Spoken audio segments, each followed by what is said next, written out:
Jeudi 1er juin 2023. C'est le chaos dans Dakar, au Sénégal. Ousmane Sonko, le principal opposant, vient d'être condamné à 2 ans de prison ferme pour corruption de la jeunesse. Des manifestants en colère lancent des pierres sur les forces de l'ordre, qui répliquent à coups de gaz lacrymogène. Des images laissent aussi voir ces hommes en civil. Certains sont armés de machettes, d'autres de fusils. La plupart sont cagoulés. Des civils armés, déjà présents lors des émeutes de mars 2021, après la convocation d'Ousmane Sonko au tribunal.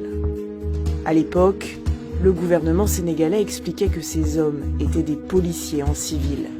Des femmes et des hommes valeureux qui s'habillent en tenue, mais aussi à leur côté et pour des raisons évidentes de recherche de l'efficacité en tenue civile. 2 ans plus tard, le discours officiel a changé.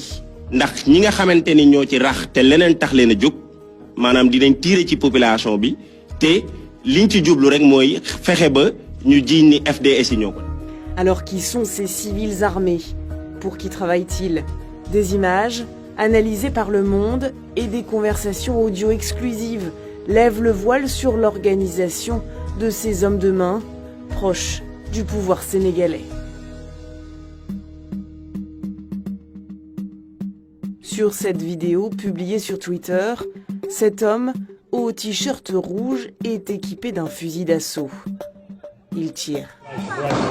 Les forces de l'ordre, ici, à bord de ce pick-up, ne manifestent aucune intention de l'interpeller.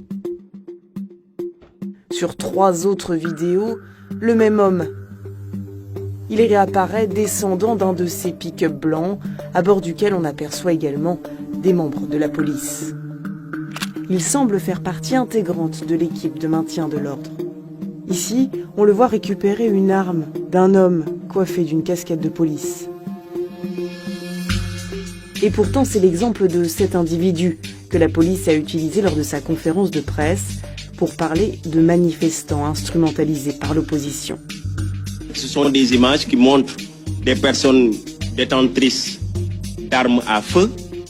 Et on a bien fait tout à l'heure de préciser qu'il s'agit bien évidemment d'armes de guerre, détenues parfois par des profanes, qui peuvent, de par la non-maîtrise de l'arme, commettre des faits dommageables.